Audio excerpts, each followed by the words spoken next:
সব মাথা খারাপ হয়ে গেছে মমতা ব্যানার্জির, অভিষেক ব্যানার্জির, ববি হাকিমের, কুণাল ঘোষের, যেটা আমার নামে আজকে রটানো হয়েছে, প্রেস কনফারেন্স করা হয়েছে। প্রমাণ না দিতে পারলে কুণাল ঘোষ, অভিষেক, মমতা আর ববি চারজনের বিরুদ্ধে মানহানি মামলা করব। এরা বিরোধী আসনে বসবো। হুমায়ুন কবিরের কথাই ভোট দিবে গোটা মুসলিম সমাজ, শুধু মুর্শিদাবাদ না বা গোটা বাংলায়। তার জন্য আর কোনো দিশা না পেয়ে মমতা ব্যানার্জি, আমি কি এমন লোক যে আমাকে ভারতবর্ষের প্রধানমন্ত্রী 1000 কোটি টাকা দেওয়ার প্রস্তাব দেবে? অধিকারী একটা সিনেমার নায়ক, তাকে যেখান থেকে সে সাংসদ হয়েছে সেখানকার কোনো উন্নয়ন করতে পারে না। বেলডাঙ্গার মানুষকে বোকা বানানোর জন্য এখানে নিয়ে আসছে, তাকে শো দেখাচ্ছে, শোবাজি। আমি বলেছি মুসলমানরা নিজেদের প্রতিনিধি বেশি সংখ্যায় পাঠাবে বিধানসভায়। প্রয়োজনে তারা যদি 100টা সিট মুসলমানরা, আমি 127টা মুসলমান ক্যান্ডিডেট করেছি, 100টা সিট মুসলমানরা যদি জিতিয়ে বিধানসভায় নিয়ে যায়, বাকি থাকে 194। সরকার করতে লাগবে 148। দরকার হলে তারা মমতা সরকার করবে না শুভেন্দু করবে, তারা করুক, আমরা বিরোধী আসনে বসবো। আমি কাউকে সমর্থন করার কথা বলিনি, আগামী দিনেও করব না। মুসলমানদের অধিকার বুঝে নেওয়ার জন্য ইঞ্চিতে ইঞ্চিতে আমি দল খুলেছি।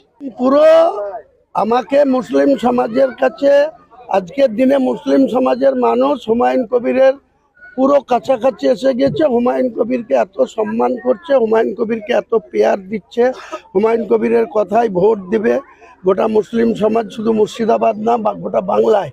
তার জন্য আর কোনো দিশা না পেয়ে মমতা ব্যানার্জি, আমি কি এমন লোক যে আমাকে ভারতবর্ষের প্রধানমন্ত্রী 1000 কোটি টাকা দেওয়ার প্রস্তাব দেবে?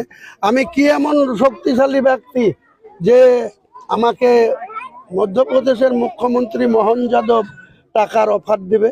আমি কি এমন শক্তিশালী লোক যে আসামের বিজেপির মুখ্যমন্ত্রী, যারা আসামের মাদ্রাসাকে কোরআন পড়তে দেয় না, যে হেমন্ত বিশ্ব শর্মা আসামের মুখ্যমন্ত্রী, সে হুমায়ুন কবিরকে টাকা দেবে? এসব মাথা খারাপ হয়ে গেছে মমতা ব্যানার্জির, অভিষেক ব্যানার্জির, ববি হাকিমের, কুণাল ঘোষের, যেটা আমার নামে আজকে রটানো হয়েছে, প্রেস কনফারেন্স করা হয়েছে। প্রমাণ না দিতে পারলে কুণাল ঘোষ, অভিষেক, মমতা আর ববি চারজনের বিরুদ্ধে মানহানি মামলা করব এবং 1000 কোটি টাকার কথা বলেছে, 1000 কোটি টাকা ওদের সাথে আদায় করবো। তৃণমূলকে কোনোভাবে সমর্থন পাবেন না, সেক্ষেত্রে আপনি 50 থেকে 60টা সিট পাবেন, আপনাকে মুখ্যমন্ত্রী করা হবে, এরকম কোনো কথা বলেছে? কোনো কথা হয়নি। আমাকে যদি বাংলার মানুষ ভোট দেয়, চাই। আমি যদি বলেছি, আমি ওপেন বলেছি, আবার বলছি, 294-এর মধ্যে যদি আমি 110 সিট পাই, বিজেপি যদি 100 পায়, তাহলে কত হলো? 210। বাকি থাকে কত? 84। তৃণমূল, কংগ্রেস, সিপিএম, আইএসএফ মিলে যদি পায়, তাহলে সংখ্যার বিচারে আমি বেশি পেলে আমি মুখ্যমন্ত্রী হওয়ার ডিমান্ড করব। কে আমাকে সমর্থন দেবে? 148 পূজাতে কোন সংখ্যা দরকার হবে, ওটা 4 মের পরে 7 তারিখ পর্যন্ত সাংবিধানিকভাবে মুখ্যমন্ত্রীর মেয়াদ প্রাপ্তন হয়ে যাবে। তখন নতুন মুখ্যমন্ত্রী কে হবে মানুষ কথা বলবে, শেষ কথা 4 মের বলবে। কোনো যোগাযোগ নেই শুভেন্দুর সাথে। আমি কেন যোগাযোগ? এই শুভেন্দু মুসলিম এমএলএদেরকে বিধানসভার ভিতর থেকে চাংদোলা করে বারে ফেলবো বলেছিল। কে প্রোটেস্ট করেছিল? বেলডাঙ্গার এমএলএ করেছিল, রেজিনগরের এমএলএ করেছিল, সুতির এমএলএ করেছিল, না ওই শওকত মোল্লা করেছিল, না সিদ্দিকুল্লাহ চৌধুরী করেছিল? আমি হুমায়ুন কবির বলেছিলাম, একটা এমএলএর গায়ে হাত দিলে তোমাকেও ঠুসে দেবো, আমি বলেছিলাম। তার প্রমাণ আছে। আমি শুভেন্দুর সাথে কথা বলতে যাব কি কারণে, কিসের জন্য? তাছাড়া আবার কি দেখছে যে ওরা দীপক অধিকারী একটা সিনেমার নায়ক, তাকে যেখান থেকে সে সাংসদ হয়েছে সেখানকার কোনো উন্নয়ন করতে পারে না। বেলডাঙ্গার মানুষকে বোকা বানানোর জন্য এখানে নিয়ে আসছে, তাকে শো দেখাচ্ছে, শোবাজি করছে।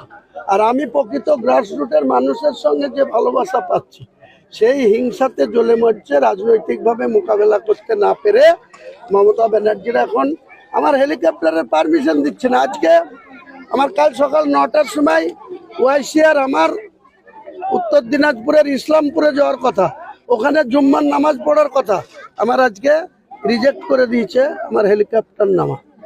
প্রতিহিংসা পরায়ণ হয়ে সব করছে।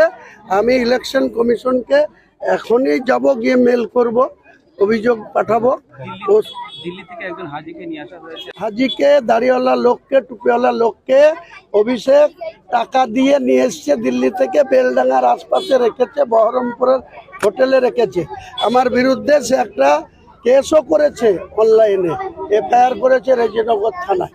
রেজিনগর থানার ওসি সেটা এফআইআরটা অ্যাকসেপ্ট করে আমার বিরুদ্ধে কেসও স্টার্ট করে দিয়েছে। পরোয়া করে না হুমায়ুন কবিরের সাথে।